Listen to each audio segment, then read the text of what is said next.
नमस्कार, मैं हूं डॉक्टर मंगलेश जायसवाल। आज मैं लेकर आया हूं आपके पास प्रेमचंद जी की बेहतरीन कहानी नमक का दरोगा। इसके पहले प्रेमचंद जी का जीवन परिचय हो जाए।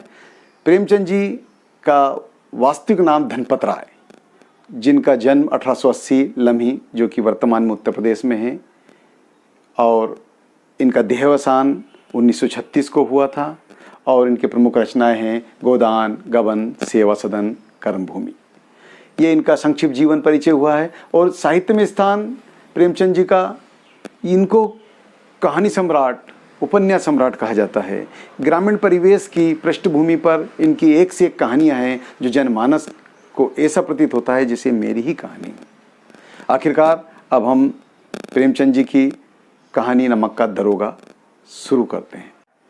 नमक का दरोगा कहानी का प्रथम प्रकाशन 1914 में हुआ था। नमक का दरोगा कहानी का शीर्षक प्रेमचंद जी ने लिया है। ये इसलिए लिया है क्योंकि अंग्रेजों का ज़माना था, अंग्रेजों की सल्तनत थी, ईस्ट इंडिया कंपनी आ चुकी थी। उस समय ईश्वर द्वारा प्रकृति दत्त नमक महंगा हो गया था और आम जन की चीज़ थी। और भ्रष्टाचार के तरीके से कुछ व्यापारी, यहाँ तक कि दलाल भी इसको घूस और बड़ी चालाकी से इधर से उधर व्यापार किया करते थे। और अंग्रेजों ने इस नमक के दरोगा कहानी में नमक की काला बाजारी पर अंकुश लगाने के लिए एक विभाग खोला। उस विभाग में वैकेंसी आई, उस पोस्ट का नाम था नमक का दरोगा। उसके लिए उन्हें बेहद ईमानदार और कर्मठ व्यक्ति की जरूरत थी। लेकिन यह एक ऐसा पद था जिसमें वेतन के अलावा ऊपरी कमाई अथाह थी। इसलिए एक से एक वकील और एक से एक अच्छे उच्च पदों पर विराजमान लोग अपनी नौकरी छोड़कर इस नौकरी को पाने के लिए लालायित थे। कुछ एक तो ऐसे पटवारी भी थे जो अब गरिमामय पद हुआ करता था पटवारी, उसको छोड़कर इसकी ओर भागे चले आ रहे थे। इसी तारतम्य में जब नमक के दरोगा की पद पर, की पोस्ट पर नियुक्ति होती है वंशीधर की। वंशीधर मुंशी जी का पुत्र था, बड़ा नेक, ईमानदार, सत्यवादी। जैसे ही समाचार मिलता है कि मेरे पुत्र का चयन इस पद के लिए हो गया है, तो मुंशी जी अपने बच्चे वंशीधर को समझाते हैं कि बेटा, तुझे तो पता है हमारी ये जो झोपड़पट्टी है जैसे तैसे मैंने बनाई, लेकिन इसको अब तुझे संवारना है। और मैं बूढ़ा हो चला हूँ, ना जाने कब काल कवलित हो जाऊँ। इसलिए आज से तू इस घर का मुखिया है। और मुखिया होने के नाते मेरी बात गांठ बांध के अपने दिमाग में बैठा लेना, वेतन से काम नहीं चलने का, बाहरी इनकम होना चाहिए। काम ऐसा ढूंढना और काम ऐसा करना जिसमें बाहरी इनकम हो, ऊपरी कमाई हो, आलीशान बंगला बन जाए और सब कुछ हो जाए। मैं ऐश की ज़िंदगी जीना चाहता हूँ। और मैं चाहता हूँ कि ऊपरी कमाई एक ऐसी झरने के समान होती है जिसमें मनुष्य भौतिक सुख सुविधापूर्ण जीवन यापन करता है। और मासिक वेतन तो चंद्रमा, पूर्णमासी के चंद्रमा की तरह होता है, जो नित्य प्रतिदिन घटता जाता है और महीने के आखिर में खल्लास हो जाता है, ख़त्म हो जाता है। इसलिए बेटा, ऊपरी कमाई पर पूरा ध्यान देना। आखिरकार वंशीधर अपने पिता के चरण स्पर्श करके नौकरी ज्वाइन करने के लिए चल देते हैं। नौकरी ज्वाइन करते हैं। अब 6 माह बीत गए। वंशीधर अपने कक्ष में विश्राम कर रहे थे, सो रहे थे। अचानक रात की 12 बजे यमुना नदी की पूर्व दिशा की ओर कुछ गड़गड़, खटखट, खड़खड़ाट, सड़सड़ाटे की आवाज सुनाई दी। वंशीधर ने सोचा कुछ गड़बड़ है। चौकन्ने होकर उठे और देखा कुछ मल्लाहों की आवाज सुनाई दे रही थी। समझ गए थे कि यमुना नदी के पुल पर कुछ न कुछ आवाजाही रात की 12 बजे हो रही है, यानी कि कुछ गड़बड़ है। आखिरकार उन्होंने वर्दी पहनी, उठे और तमंचा जेब में रखा और चल दिए घोड़े पर सवार होकर टुक टुक टुक टुक।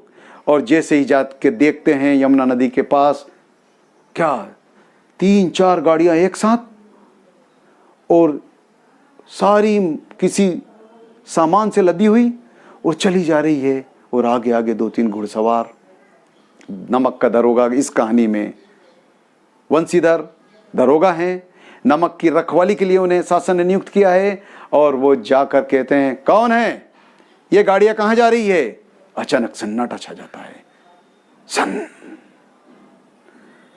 आखिरकार मुंशीधर कहते हैं, सबको सांप सूंघ गया क्या? मैं पूछ रहा हूं कौन है, कहां जा रहे हो?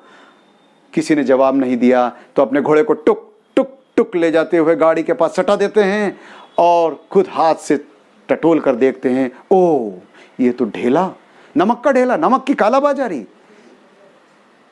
क्या है इसके अंदर? नमक। कहां जा रहे हो? कोई नहीं बोला। अचानक आगे की गाड़ी वाले से उसने पूछा, कहां जा रहे हो, किसकी गाड़ी है? उसने बोला, पंडित आलोपीनाथ की, पंडित आलोपी दीन की। कौन आलोपी दीन? महाराज दातागंज वाले। अच्छा, दातागंज वाले, वो जिनका यश चारों दिशाओं में फैला हुआ है, जिन्होंने सबको ऋण दे रखा है, वो तो बहुत अच्छे बेहतरीन इंसान हैं, बड़े बड़े दूर दूर तक उनका व्यापार है। फिर इसमें क्या है? कहां जा रही है? कोई नहीं बोला। फिर आखिरकार आगे जो गाड़ी वाहन था वो बोला, साहब कानपुर जा रही है। चलो बदलू सिंह, गाड़ी को कस्टडी में लो। चारों गाड़ी के चालक घबरा जाते हैं। उसमें से एक व्यक्ति को वो भेजता है, जाओ तुम्हारे मालिक को बुला के लाओ। दौड़ा दौड़ा जाता है यमुना नदी के पार। आलोपी दीन के घर जाने के बाद, सेठ जी हमारी गाड़ी दरोगा जी ने पकड़ ली है। और अरे क्या है, पकड़ ली तो कोई बात नहीं, निपट लो कुछ लेन देन करके। सेठ जी उन्होंने तो रोक लिए और गिरफ्तार का वारंट भी निकाल दिया है और वो नहीं छोड़ रहे हैं। ठीक है, ऐसे कई अफसर देखें, चलते हैं। आलोपी दीन तैयार होकर निकले और जैसे ही आगे की ओर गए, जाते घुड़सवार होके आगे गए और जैसे ही पहुंचते हैं, दरोगा जी क्या है, क्यों रोक ली गाड़ी, क्या है इसमें? नमक है, जा रहा है साहब पास में।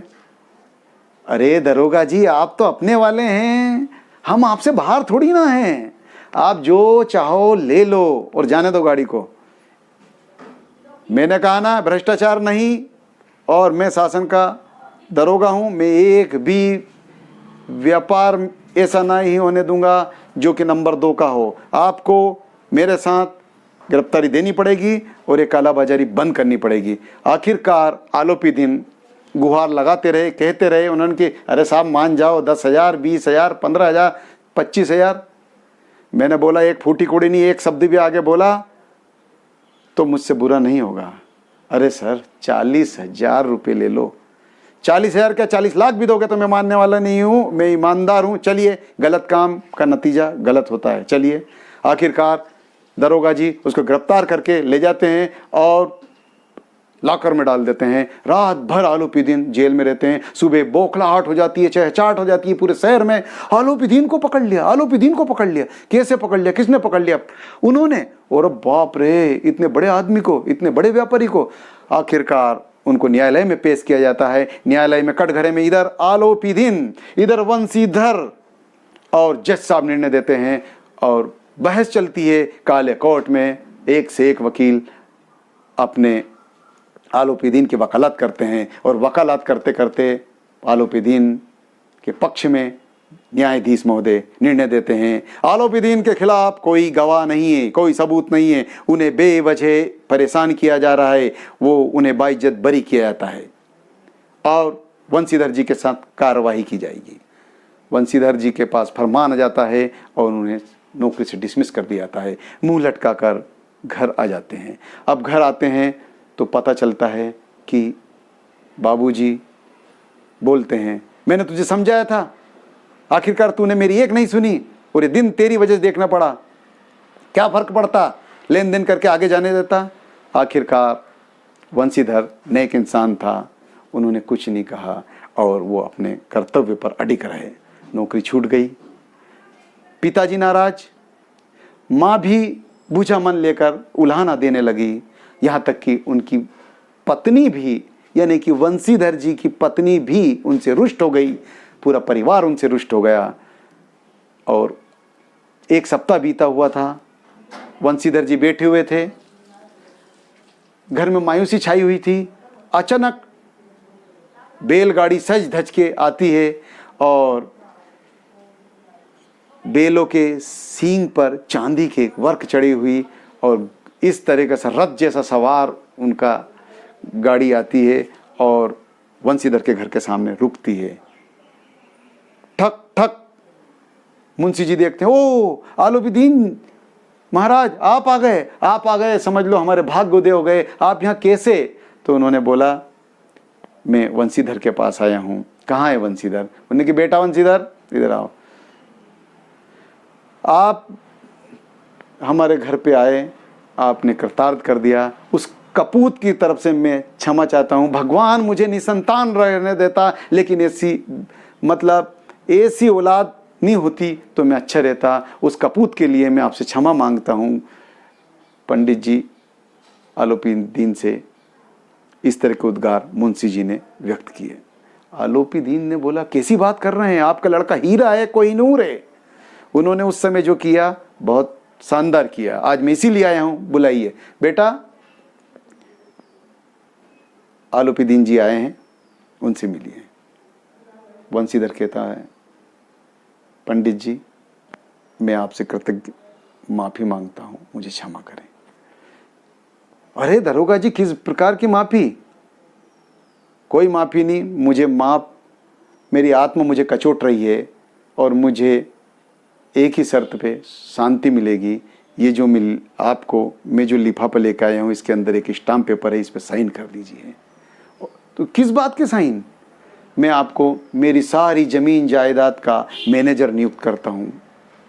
वंशीधर ने बोला नहीं मुझे कोई साइन नहीं करना है, मैं इस लायक नहीं हूँ, जिस लायक आपको चाहिए वैसा मैं नहीं हूँ।